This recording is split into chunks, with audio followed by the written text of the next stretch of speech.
Ассаламу алейкум. Қасер Мұсақанұлы мен мұрагер Әлімұлы жайлы менен көпшілік сұрап жатыр. Бекзат пен Серікжан ашық ақпаратқа шықпау керек еді. Бұлар ашық ақпаратқа шығарып елді дүрліктіріп, бұны бүкіл дүниеге жайлап қойды. Сонан кейін Қытайлар келіп, бұны халықаралық келісімшарт бойынша енді сұрап жатыр. Бұны үндемеу керек еді. Үндемешіп жырақасын шығармай апарып үкіметке мәлімдеу керек еді. Сол кезде олар алып қалар еді үндемей деп сөйтеді.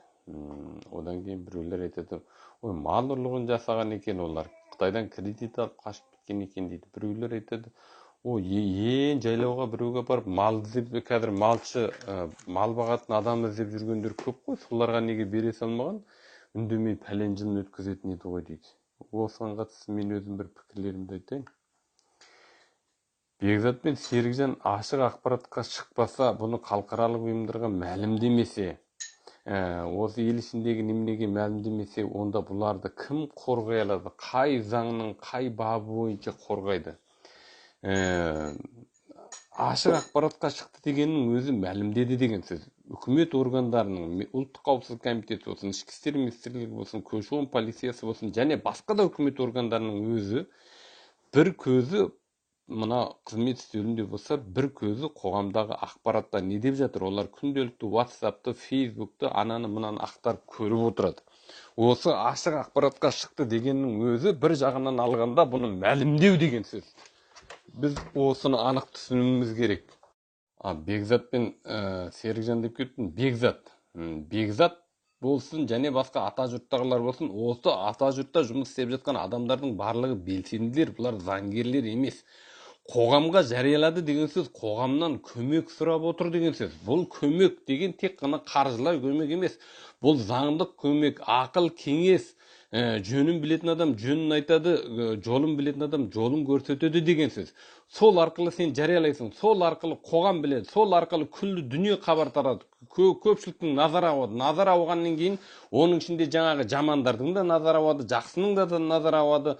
Сол арқылы әркім өзіне дұрыс деген жолды тауып ары қарай жүреді деген сөз. Бекзат қайдан біледі? Ұлттық қауіпсіздік комитеті шығарып жібере ма?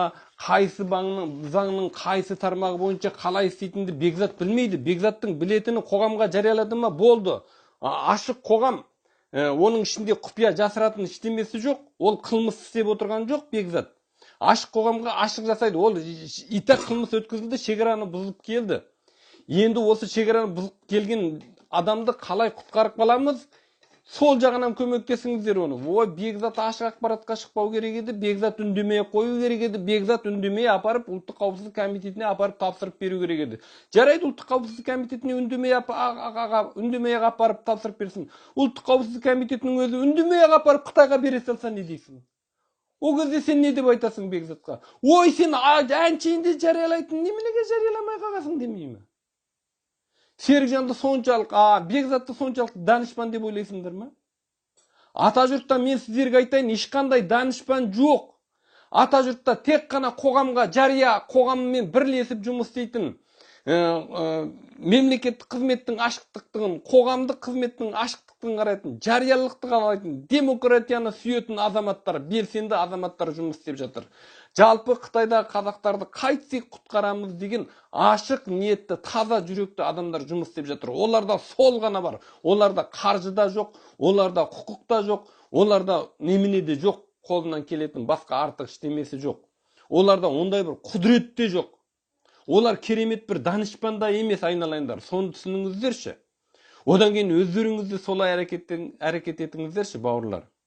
Одан кейін мал ұрлығын жасаған екен, ол кредит алып қашып кеткен екен дейді. Айналайындар, кімнің өзі айтып отыр, Қастер Мұсақан ба, ана үлкен жігіт, кезінде ұрлыққа қатысып едім деп. О, 2006 жылы сотталып, оның пәлен жыл түрмеде отырып, сотта жазасын өтеген адам деген сөз, өзінің қылмысын өтеді деген сөз. Ол ақталды, жұмысы бітті деген сөз. Қылмыстың өтеуі жаза. Сен қылмыс өткізесің бе? Сені пәлен жылға кесті ма? Сол арқылы сен өзіңнің қылмысыңды жуасың. Енді жуылған, енді бұған адам жалғасты бұны қылмыс өткізді деудің өзі қайдадан қылмысқа итермелеу болып табылады. Ол халықаралық заңда да сондай, кішілік құқық нормаларында сондай, Қытайдың өзінің заңды тәртібінде де сондай. Қылмысын мойындаған адам ақ адамда, қылмысын жасырған адам жалғасы қылмысына қылмыс қосылады. Ал қылмысын өтеген адам қылмысын өтеді, болды. Үкіметтің өзі солай деп жаза кесті, ол біткен нәрсе. Ал енді келіп оған ойбай мынау дайкон алыпты, мынау айтыпты кредит алыпты, қашып кетті деген нәрсенің өзі бұл дайындалып қойған алдын ала кесіліп пішілген жаза. Бұл жердегі қылмыс қандай қылмыс? Бұл жердегі қылмыс тек сенің қазақ, немесе ұйғыр, немесе мұсылман болғандығың үшін, немесе аз ұлт болғандығың үшін дайын тұрған жаза кез келген уақытта кез келген сылтауды таға береді. Мысалы кеше ана Қайша деген қызға үндемей қойыңдар деді, үндемей қойды бір адамдар. Ақырғы есепте не болды? Оған апарыпты дағы қолдың неменесін бармағызын салған Қазақстанға немене жолдап беріпті естулерге қарағанда. Пәленшайдың пәленші күні осындай кредит алып Қазақстанға қашып кеткен деп оны экономикалық қылмыскер қылып шығарыпты. Ондай қылмысты жасау деген қазір ондай қылмыстың неменесін фактісін жасау ол өте оңай.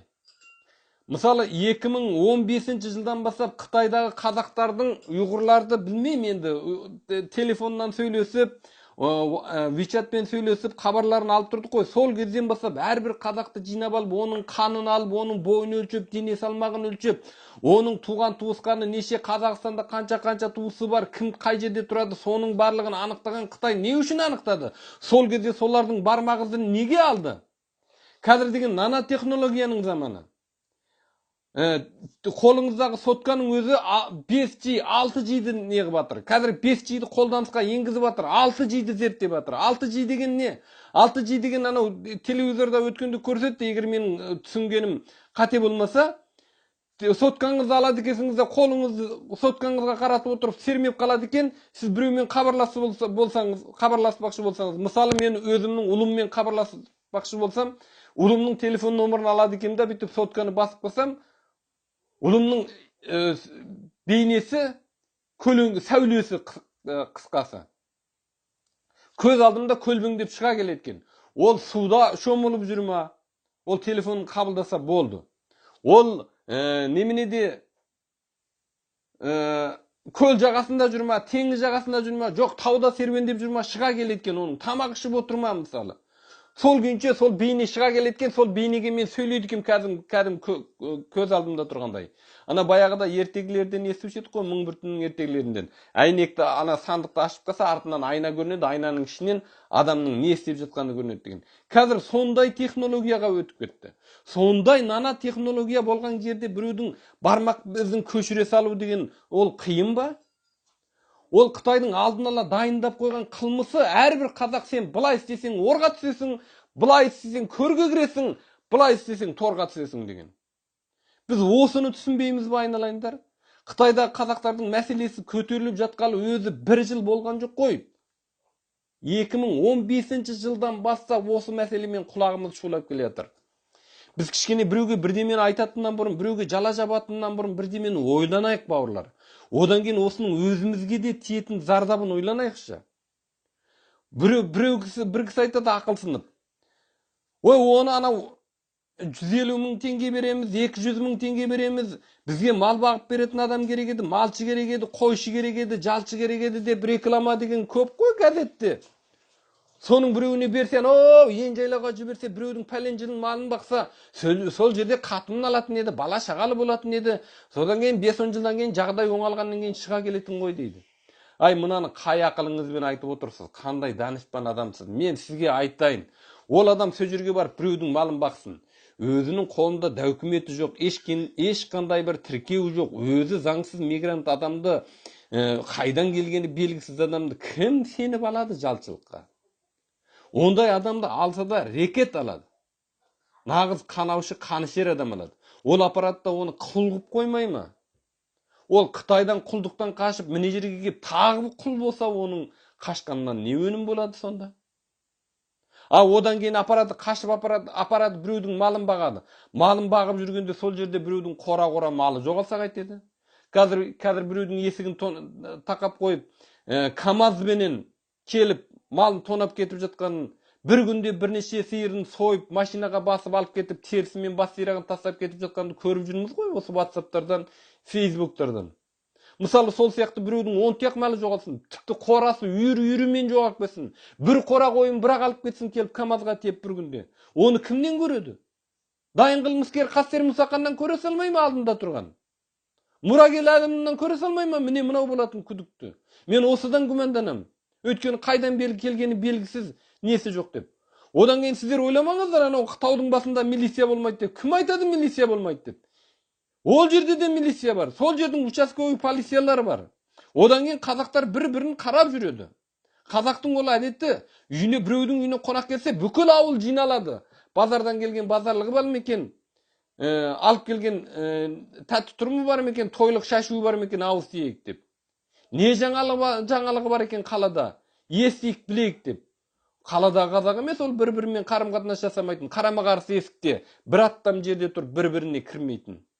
Қазақстанның ауылдарында, Қытайдың ауылдарында қайта бір-біріне бармайды қазір. Өйткені о жақта сотка бар, барлық үйде телефон бар. Қарым-қатынас деген бұрынғыдай араласуды қажет етпейді. Өз бала шағасымен, несімен өз телефонда сөйлесіп отырды. Қазақстанның ауылдарында әлі телефон жоқ, әлі сотка ұстамайды. Тау басында тіпті оларға айтады, біреу келетін болса, не жаңалық айтады екен, не айтады екен деп келіп көрімдігін сұрайды. Келіп құтты болсын айтады. Ой, сен бір мал çalыпсың ғой, сен бір жал çalыпсың ғой. Қанша қалдың? Ой, құтты болсын, қойшың құтты болсын, малшың құтты болсын деп. Келіп онымен танысады, әңгімелеседі, сырласады, біліседі, апарып содан кейін әшкере болмай ма оның кім екені? Барып милицияға мәлімдемей ме Қытайдан қашып келген біреу мал бағып жүр екен деп. Біреуге ақыл айтатыннан бұрын неге соны ойланбайсыңдар, бауырлар? Осы ақылым іске жарай ма, жарамай ма деп кішкене бір тереңірек ойланып жүрсеңдерші. О, Серікжанға кін артқанға, Бекзатқа кін артқанға мықтысыңдар. Ата жұртты кінәлағанға мықтысыңдар. Ата жұрт заңсыз жұмыс істеп жатыр деп. Айналайын, ата жұрт бұдан бұрында заңсыз жұмыс істеген. 3 жыл бойы ата жұрт заңсыз жұмыс істеп келе жатқан. Енді бүгін ғана заңды жұмыс істеу керек болып қалды ма? Ерікті адамдардың ерікті түрде біреуге көмектесуі заңның тіркеуін қажет етпейді. Оның өзі Серікжанның қимылын шектеу үшін қолданылған шара кезінде. Біздің Қазақстан үкіметінің Қытайда, Қытай үкіметінің алдында дәрменсіз екендігін көрсетіп отырған дәлел ол. Сол үшін апарып та Серікжанға шытырап салды. Тіркелмеген ұйымға жетекшілік еттің деп. Болмаса ол тіркеудің қажеті де жоқ еді. Ал енді сондай кінә тақпасын деп екінші рет тіркеліп жатыр ата жұрттың неменелері. Сол үшін тіркеуге тапсырды. Болмаса тіркеліп қызмет істейік, болмаса біз бір партия болайық деген ой жоқ. Серікжанның мақсаты да сол, және басқа ата жұрттағылардың мақсаты да жоқ. Сол Қытайдағы қазақтың проблемасы бүгін шешілетін қимыл бүгін тоқтайды. Қытайдағы қазақтар бүгін бостандыққа шығады екен. Бүгін Қытайда бірде-бір қазақ қалмай, барлық қазақ бостандыққа шықты ма, бүгін тарап кетеміз біз. Ата жұрт ұйымы тіркелсе де тарап кетеді әрбірден кейін. Өйткені өз миссиясын орындайды ол нәрсе. Өз миссиясын орындағаннан кейін ол не сипат өзгереді, не тарап кетеді ол. Өйткені оның жалғасы өзінің қызметінің ролы қалмайды, айналайын бауырлар. Сол жөнінде ойланыңдаршы, біреуге жала жауып, біреуді қаралаудан бұрын біз өзіміз осы шығар жолдан қалай шығамыз деп соны ойламайсыңдар. Мана мұрагер мен Қастердің тағдырын ойламайсыңдар ма? Ол сол күйінше Қытайға ұсталып кетсе не болады? Білмей жасыңдар ма Қытайда қаншама Фалунгонның адамдарының немене қылып жатқанын, тірідей сойылып жатқанын, қаншама қазақтың сойылып әкеп пакетке әкеп үйіне әкеп тастағанын, денесі сойылып. Ал Қастер мен мұрагер баратын Қытайдың қолына түсетін болса, оларды тірідей союы мүмкін, тірідей. Ал міне сен сеніп барған Қазақстан, міне саған көрсеткен сыйы. Міне қазақтар сені осылай қорғады. Сенің қазағын қорғамағанда, президент Назарбаевын қорғамағанда, Қасым-Жомарт Тоқаевын қорғамағанда, мен сені қорғаймын ба, сен не деген топас қазақсың демей ме? Ойланайықшы, бауырлар, ойланайық. Қытайда қазақ емес, Қазақстанда қазаққа нәубет төніп келе жатыр. Анау Қытайда неменеге Талдықорғанда жол салып жатқан қазақтардың 5-еуін сол құрылысқа апарып, біреуін сабап, одан кейін апарып, анау немене сұрап барған, теңдік сұрап барған 5 қазақты 5 жылға соттағалы жатыр міне. Соған табан астында өтіріктен біреулердің арыз хатын жаза қойыпты Қытайдың консулдығы. Соның өзін ойластырып, соның өзін бірдемде дайындап отырған Қытай консулдығы, о Қытайдың өзінде не істемейді? Бұл Қытайдың үлкен жоспары бұл. Қытай келеді, инвестициясын салады, одан кейін инвестициясын алып кетеді деген ол ақымақтың сөзі. Қытай келеді, келген Қытай Қазақстанда заң бар ма? Азаматтыққа тұру, немене шетелдіктердің Қазақстанда азаматтыққа тапсыра ала ма? Тапсыра алады. Қазақстанның қызымен үйлене ала ма? Үйленеді. Қытайда жинап жатқан халық, миллиардтаған халық өз-өзін не сыймай тірідей, бірін-бірі тірідей сойып жатқан халық Қазақстанның қазынасына, Қазақстанның сонша ұлан-ғайыр жеріне қызықпай ма? Қазақстанның дәулетіне қызықпай ма? Оларды Қазақстанда Қытайдан келген Қытайға азаматтық берілмейді деген Қытайда заң бар ма еді? Қазақстанда заң бар ма еді? Заң жоқ. Біз ондай жауап бере алмаймыз. Азаматқа өтініш тапсырса 5 жылдан кейін ол да азаматтық алады. Ол Қазақстанның азаматы болмай ма? 50 зауытқа келген 50 Қытай 5 жылдан кейін 50 мың Қытай болып шықпай ма? Бір Қытай 10 баладан тапса, ал 10 адамнан шақырсашы 100 мың Қытай болып шықпай ма? Одан кейін 5-10 жылдақ миллион Қытай болмай ма? Неге сол жөнінде сөйлемейсіңдер, бауырлар? Неге сол жөнінде үкіметке құлақ қағыс етпейсіңдер? Бір-біріңді жамандай бергенше. Серікжанның аяғынан тартуға, Бекзатты шалуға, ата жұртты жамандауға не деген құштарсыңдар, айналайындар? Онан да қастерге, мұрагерге осындай қауіп төніп келе жатыр, біздің қазаққа осындай қауіп төніп келе жатыр деп бір рет бір дабыл қағыңдаршы, айналайындар, біз сендерден риза болып кетейік. Біз сендерге деген өкпе назымызды ұмытып кетейік бір жолда. Сендерді қытайшыл демейміз, міне отаншыл деп айтамыз біз. Анау көрдіңдер ғой, Қытайда Темір Дәуемет Нұрбәкір кезіндегі Шинжаңды Қытайға қосып берген Бұрхан Шайидың ұрпақтары не болып жатыр? Осы Азаттық радиосының Қытайша нұсқасы бар. VOA ағылшынша. Voice of American дейді. Америка дауысы. Voice of American China дейді. Қытайша Мигожиң дейді. Сол Мигожиңда одан кейін мына ұйғырлардың Иstiqlal деген телеарнасы бар. Одан кейін әптілік хабарлар ма, күнділік хабарлар дейтін ба бірдемесі бар. Одан кейін анау тағы да бір неменелер көп. Ана Зиюяжутай дегендер бар. Соларды көріңдерші, қаншама ұйғыр, қаншама Қытай сойылып кетіп жатқан. Күнделігін күнде айтып тұрады. Солардан көрдім. Бұрхан Шайидінің ұрпақтары қазір барлығы түрмеде екен. Кезінде Шинжаңды қосып берген Қытайдың ешқандай қатар төнмейді. Қытайдан ешқандай қауіп төнбейді. Қытай деген өте жуас ұлт. Кезінде сол да айтқан, бүгінгі біздің президентіміз айтып отырған, Қытайдай бізге немене сыйлаған, көрші сыйлаған, Құдайға рахмет дегенді Бұрхан Шайиди де айтқан. Бізде Қытайдай үлкен ұлт, біздің аға ұлтымыздың болғаны біздің бақытымыз. Қытай деген өте еңбекқор халық. Шинжаңды азат етеді. Шинжаңды ашады, Шинжаңды гүлдендіреді. Бірақ олар Шинжаңда қалмайды, уақыты келгенде шығып кетеді. Олар Шинжаңға көмекке келе жатыр деген. Шинжаңды ашуды бастағанда Қытайлар Шинжаңға көмек. Живен Шинжаң, кайфа Шинжаң деп бастады ғой. Сол жөнде неге ойланбайсыңдар? Сендер ұмыт қалдыңдар ма? Ұмыт қалған сондар үлкендерден сұраңдар. 50-60-қа келген шалдардан. Шалдар емес, жастар 50-60-тағылар қазір. Анық есіне түсіріп айтып береді. Одан бұрынғылардан сұраңдар. Егер білмеген болсаңдар, Қытайлар қайтып кіріп еді деп. Менің есімде ең алғаш 5 жасымда Қытайды көргім. Сол кездегі радиодағы сөйлейтін сөздер есімде. Сол Бұрхан Шайидінің ұрпақтары, Темір Дәуеметтің ұрпақтары барлығы түрмеде екен. Неге түрмеге қамайды оларды? Өйткені кезінде әкелері мемлекет басқарып, анау Шинжаңды басқарып отырғанда, жоғары билікте отырғанда, олар дәулет жинап алған, байлық жинап алған. Ал енді солардың өзі сол байлық, дәулет айланып келгенде өзінің басына шоқпар болып тиіп жатыр. Қытайлар оларды қайтадан анау ұйғыр сепаратистеріне көмектеседі, ұйғырдың ұлтшылдарына көмектескен, ұйғырдың кезіндегі ана жазушыға, мына жазушыға ақша берген, қаржылай көмектескен, ол жазушы мынандай сепаратистік пиғылда әңгіме жазған, мынадай сепаратистік ұлтшылдық мазмұнда шығарма жазған, мына молда әне жерде айтып сөйлеген, ана молда мына жерде мынандай сөйлеген, ал Бұрхан Шайидың пәлен ұрпағы, пәлен туысы, пәлен жерде, пәлен молдаға ақша берген, пәлен жерде мешіт салдырған деп. Сөйтіп жала жауыпты, сөйтіп соттапты міне.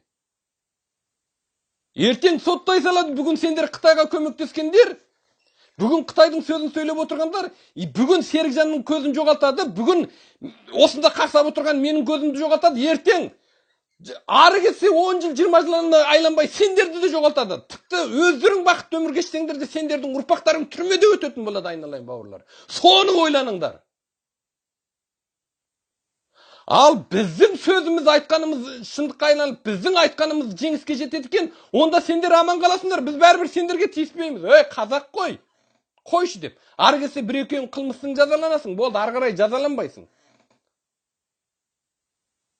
Бізді Қытай тірідей сойып жеуі мүмкін. Тіпті сендер тірідей сойып берулерің мүмкін Қытайға.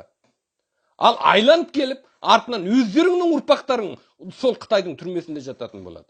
Өйткені Қытайға Қазақстанның қазағы керек емес. Қазақстанның кен байлығы, жер үсті, жер асты байлығы, Қазақстанның ұлан-ғайыр территориясы керек. Қытай пәлен жылдан бері қақсап келе жатыр. Оқулықтарында да, телевизорында да, интернет құралдарында да. Балқаштан бері қарайғы территория біздікі болатын деп. Енді Каспийден бері қарай біздікі болатын кезінде, анау немененің Ляо патшалығы басқарған деп сөйлеп отыр міне. Естімейсіңдер ма, соны көрмейсіңдер ма? Кішкене тереңірек ойланыңдаршы, айналайын бауырлар. Кеңірек ойланыңдаршы. Бұрынғы тарихпенен келе жатқан келешегің жөнінде көбірек ойланыңдаршы, бауырлар. Бір-біріңе жала жаба бермей. Кіжінеп кететінім бар осындай кейде, қайнап-қайнап сөйлеп кетемін.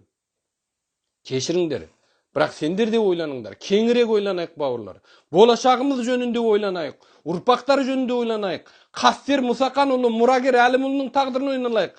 Анау кеше сол Талдықорғанда жол салып жатқан Қытайлармен араздасып жатқан 5 батырымыздың тағдырын ойланайық. Бостан-босқа күйгелі тұр. Соған араша түсіңдер, бауырлар. Солар жайлы сөйлеңдер. Сонда сендер қазаққа жағасыңдар. Сонда қазақ аман болады.